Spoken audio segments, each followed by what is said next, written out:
Ang Diyos ay hindi niya po tinitignan ang ating nakaraan, ang ating bulok na kahapon, kundi ang tinitignan ng Diyos, yung hangarin ng puso natin na magsisi, magbago at tumalikod sa ating mga kasalanan. Nung nakaraang linggo, ibinahagi po sa atin ni Pastora ang salita ng Panginoon na ang pag-iyak ng ating Panginoon, Jesus wept. Nasa John 11 pa rin tayo, mga ginigiliw, sa ibang kapahayagan ng Panginoon kung bakit umiyak ang ating Panginoong Hesukristo. Sa kapahayagan ng ating Panginoong Hesukristo, sa ating pastora, nung nakaraang linggo, umiyak ang ating Panginoong Hesukristo, nabagabag ang ating Panginoong Hesukristo dahil sa pagkamatay ng kanyang kaibigan na si Lazarus, mga ginigiliw. Ngunit, mga ginigiliw, sa araw na ito, ang kapahayagan ng ating Panginoong Hesukristo, bakit umiyak ang ating Panginoong Hesukristo? Bigyan po natin ang pamagat na ito sa tema na ito, mga ginigiliw, si Kristo ang buhay. Si Kristo ang buhay. Bakit umiyak ang ating Panginoong Hesukristo? Iniyakan nga ba niya si Lazarus? Iiyakan mo, bubuhayin mo. Di ba kalokohan yun? Bubuhayin mo, iiyakan mo. Di ba? Ito ang isang pinakamatinding milagro na ginawa ng ating Panginoong Hesukristo, mga ginigiliw. Ito po, bakit? Isang naaagnas na tao, nabubulok na tao, pero ibinalik ng ating Panginoong Hesukristo ang kanyang buhay. Dahil si Kristo ang buhay.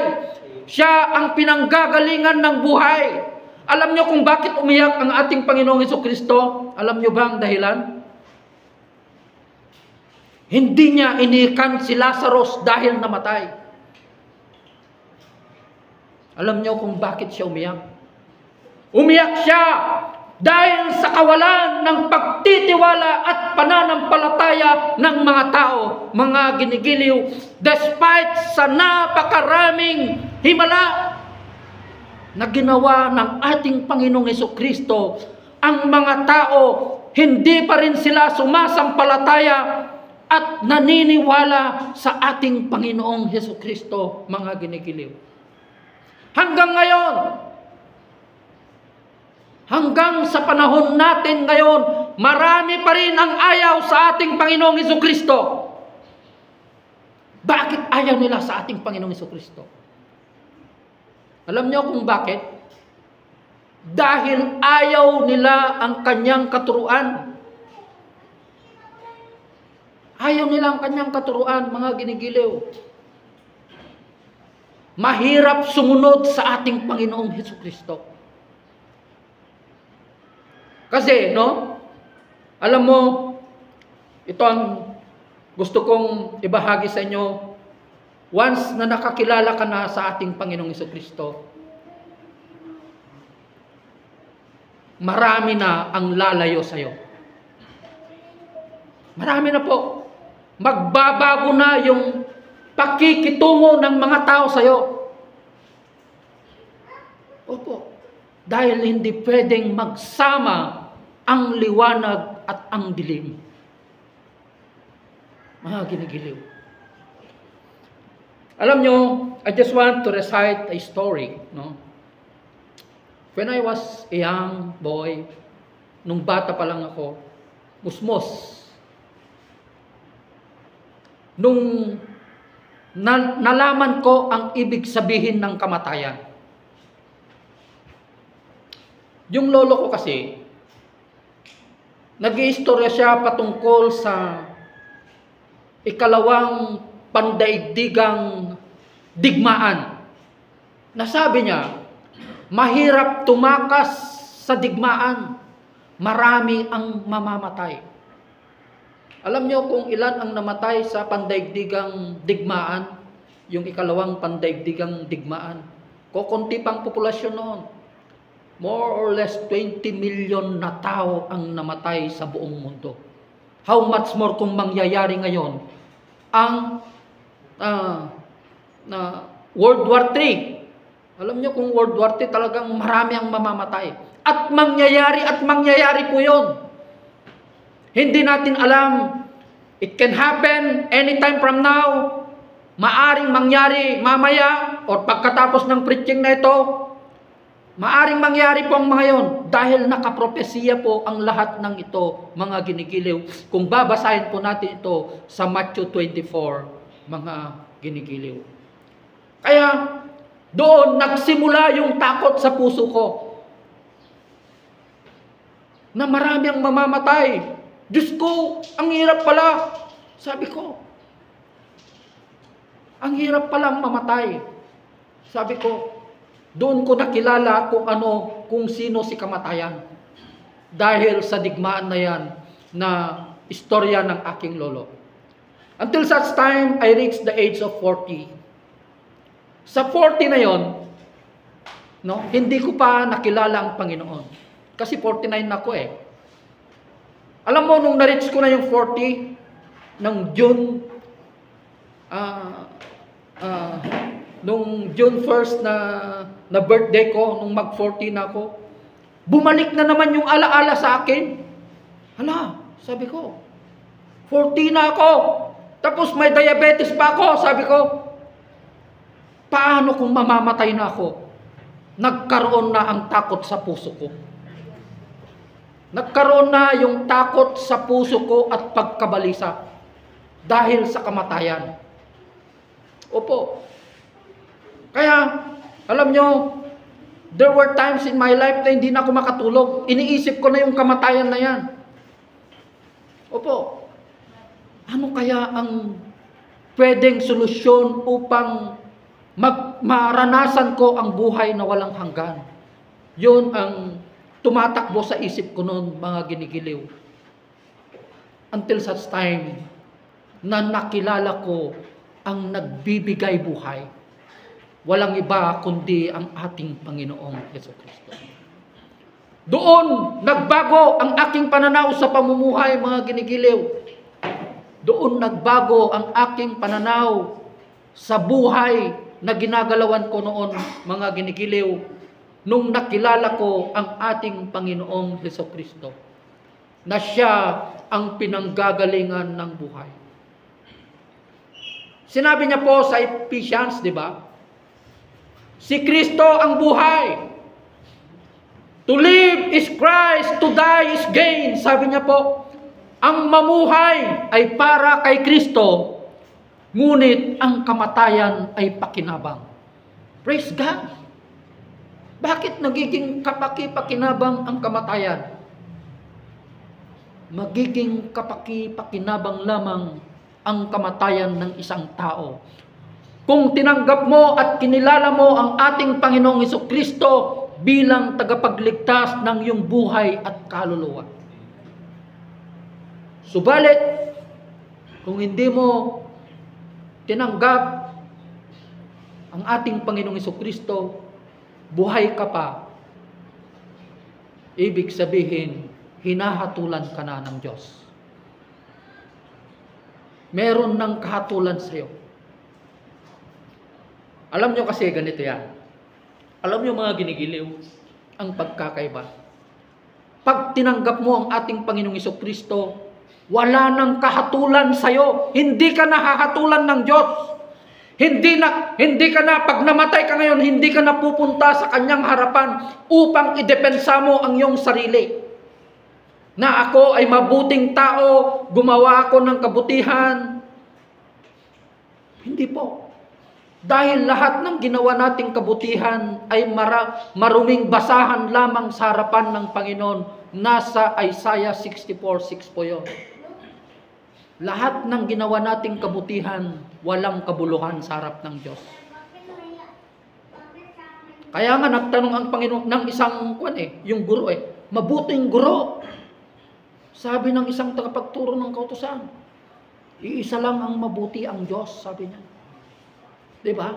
Kaya't magiging mabuti tayo, mga ginigiliw, kung tayo sumasampalataya tayo sa ating Panginoong Hesukristo, mga ginigiliw. Kaya si Kristo ang buhay. 'Di ba?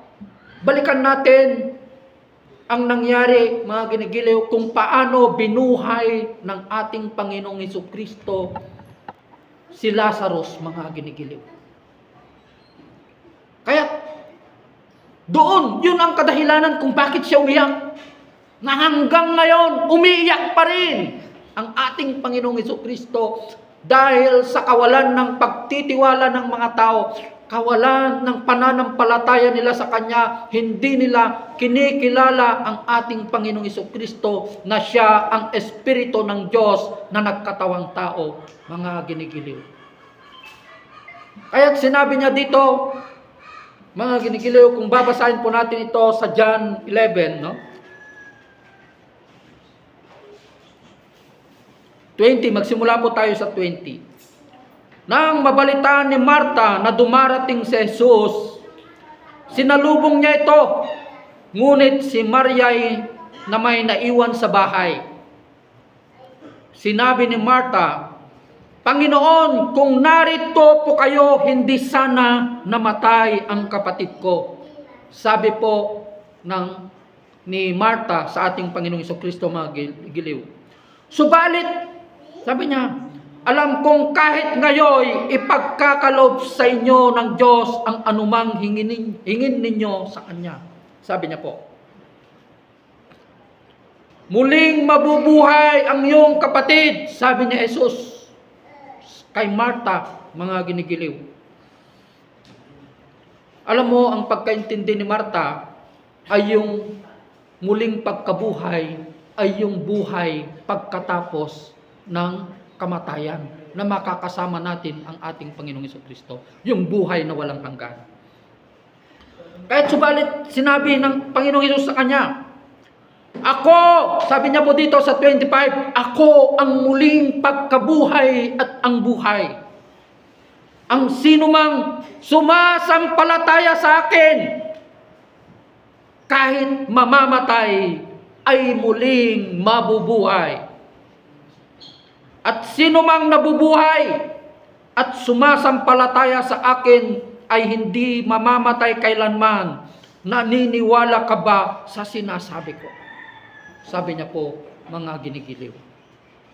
Kaya kung pupuntahan po natin yung 40, no? Dito sa verse 40, sinabi ni Jesus, hindi ba't sinasabi ko sa iyo na kung sasampalataya ka, ay makikita mo ang kaluwalhatian ng Diyos. Soli Deo Gloria. You will see the glory of God. Makikita mo ang kaluwalhatian ng Diyos. Kaya balikan ko yung sinabi ko kanina, mga ginigiliw, na kapag ikaw tinanggap mo ang ating Panginoong Hesukristo, wala nang kahatulan sa iyo. Hindi ka nahahatulan ng Diyos. Kapag ikaw ay namatay, hindi ka natatayo sa chamber of God para idepensa mo ang iyong sarili. Hindi na po. Bakit hindi ka nahahatulan? Dahil meron nang nahatulan sa iyo, 2,000 taon ang nakakalipas. Walang iba kundi ang ating Panginoong Hesukristo. Kung babasahin po natin sa Romans 8, wala nang kahatulan sa mga taong nakipag-isa sa ating Panginoong Hesukristo. Ibig sabihin, there's no judgment for us anymore. Ang pinakamahirap na sinabi niya sa 1 Peter 4:17 yata yun, ang paghuhukom ay magsisimula sa sambayanan ng Diyos. Ang paghukom ay magsisimula sa sambayanan ng Diyos. Yun ang pinakamahirap. Kung minsan mo nang nakilala ang ating Panginoong Hesukristo, subalit patuloy ka pa rin gumagawa ng kasalanan. Dahil wala nang ibang maiaalay pa, sabi niya sa Hebreo. Dahil minsan, inialay na ng ating Panginoong Hesukristo ang kanyang katawan. Sapagkat kung tayo'y patuloy pa rin na gumagawa at bumabalik sa kasalanan, despite na nakilala na natin ang ating Panginoong Hesukristo, sinabi niya sa Hebreo, we are putting again Jesus Christ into shame. Ibinabalik na naman natin ang ating Panginoong Hesukristo sa kahihiyan. Dahil minsan na siyang ipinako sa ating Panginoong Hesukristo. So gusto mo na namang ipako ulit ang Panginoong Hesukristo? Wala nang ibang alay na may ihahandog pa. Sabi niya dito sa Hebreo 10:31 yata or 10:26. Wala na pong ibang alay na pwedeng ihandog pa sapagkat naihandog na ang katawan ng ating Panginoong Hesukristo. Kaya siya ang buhay.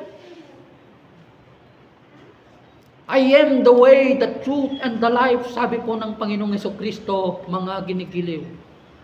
Wala na pong ibang daan ng kaligtasan, kundi ang ating Panginoong Hesukristo lamang, mga ginigiliw.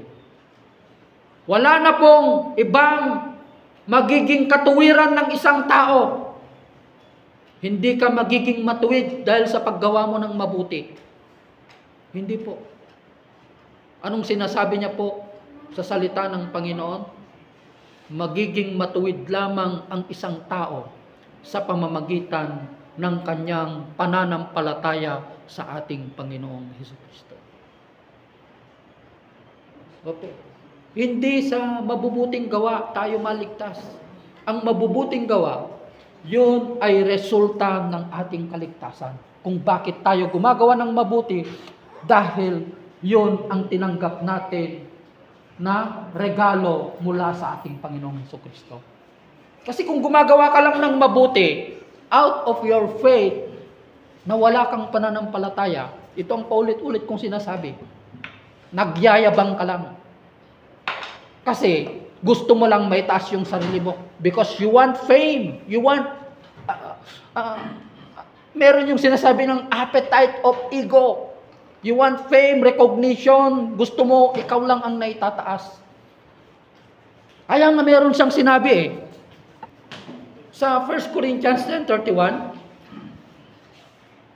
whether you eat or drink or whatever you do it all for the glory of God. Kung meron kang isang bagay na ginawa na hindi naparangalan ang Panginoon, you are guilty of sin against God. Because you want yourself to be recognized. Napakasimple. Uminom, kumain, do it all for the glory of God. How about yung mga ibang ginagawa natin? Napaparangalan ba ang Diyos? Kung hindi napaparangalan ang Diyos sa ginagawa mo, you are guilty of sin. Opo. Nagkakasala ka na sa Panginoon. Magbigay ako ng isang napakasimpleng halimbawa. Sa mga estudyante na nandito or anumang nagtratrabaho, mag-aral ako. Gusto kong mag-aral para magiging successful ako. Alam nyo, kung yun ang kaisipan mo bilang isang estudyante, nagkakasala ka na sa Diyos. Bakit? Dahil hindi mo pinarangalan ang Panginoon. Kaya, dapat ganito, Lord, mag-aaral ako for your glory upang maitaas ka. Hindi yung maitaas ang sarili mo. Diba? Kaya masabi ng Panginoon, Marami ang tumatawag sa akin, Panginoon, Panginoon, ngunit sasabihin ko sa kanila sa huling araw, hindi ko kayo kilala. Porket nakatapos na sila, isa na silang abogado, isa na silang inhinyero, doktor.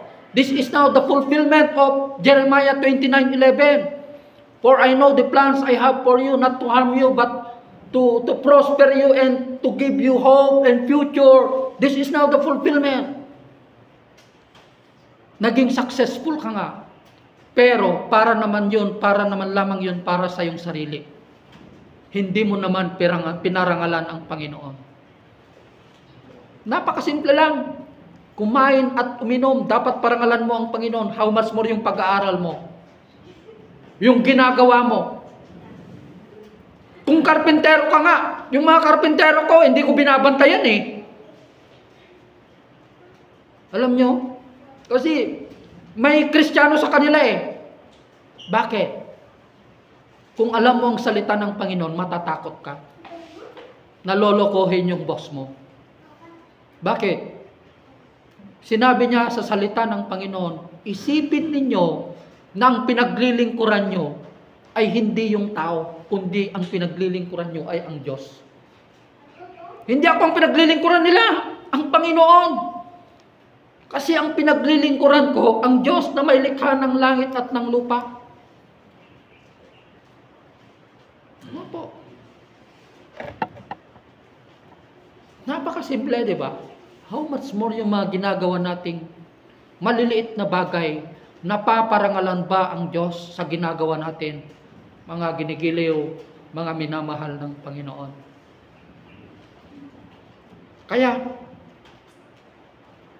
kahit yung mga meron sa'yo, yung bahay mo, yung sasakyan mo, these are unmerited favor lang ang mga ito na galing sa Panginoon. Na hindi natin dapat ariin. Kahit kung may magtanong sa'yo, nasaan ang kung nasaan ang bahay mo, yan ang bahay na ibinigay sa akin ng Panginoon. Yan ang pinahiram sa akin ng Panginoon. Yung sasakyan na yan, ipinahiram lang yan sa akin ng Panginoon. Yung lupa na yan, yung ganon, sa dami, yung hindi mo na hektarya, hindi ko pag-aari yan. Pag-aari ng Diyos yan. Ipinahiram lang yan sa akin. Kasi kung inari mo yan, nagkakasala ka na sa Panginoon. Kung inari mo yan na pag-aari mo, you are now guilty of the Lordship of God.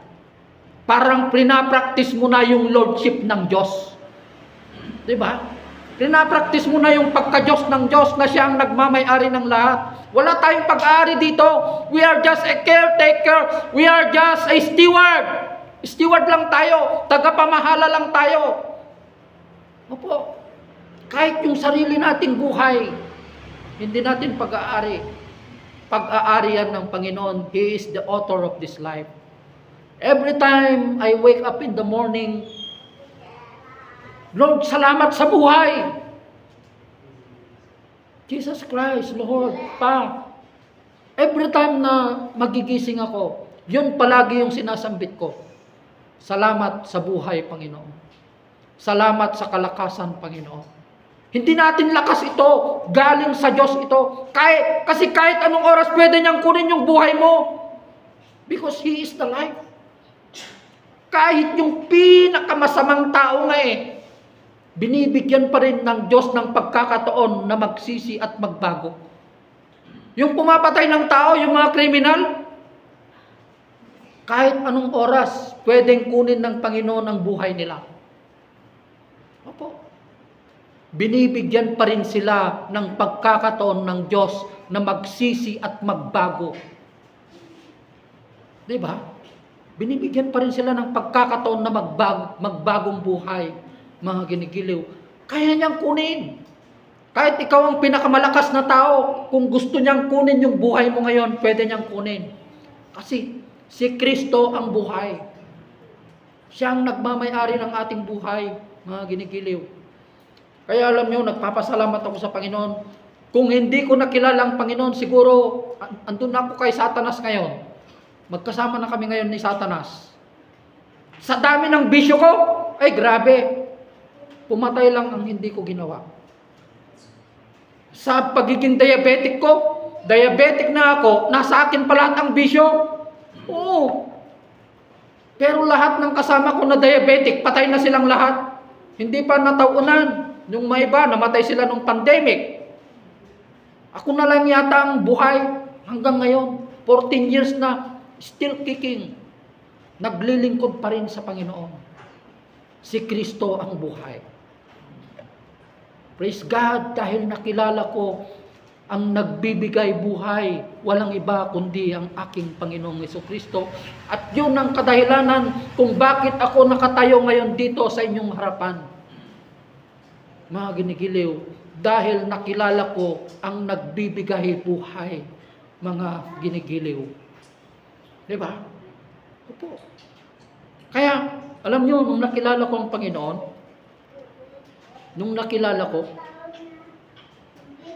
never in my mind na, alam nyo ang sinasabi ko, testimony ko po ito sa inyo. Lord, kung balikan ko pa yung pag-inom, pagsigarilyo, pagiging humanizer ko, patayin mo na lang ako. Patayin mo na ako ngayon. Hindi ako karapat dapat na tumanggap ng iyong grasya at awa. Opo. Mula nung nakilala ko ang Panginoon, hindi ko na binalikan ang mga nakaraan. Opo. Meron na yung pagkatakot sa akin. Nag-iisip ka pa lang, alam mo kasi pag Kristiyano ka, nag-iisip ka pa lang ng masama sa kapwa mo. May mga pagkakataon na nakapagsasalita tayo, alam mo, dumating yung punto na pagkatapos ng Lord, nagyayabang na yata ako. May mga ganun na punto sa buhay natin na hindi natin namamalayan, nagyayabang tayo. Inaamin ko, ganun ako. Pero pagkatapos ng Lord, patawarin mo ako. May mga pagkukulang ako sa iyo, nagyayabang ako ng konti na hindi halata. Diba? Opo. May mga ganun na sitwasyon sa ating buhay.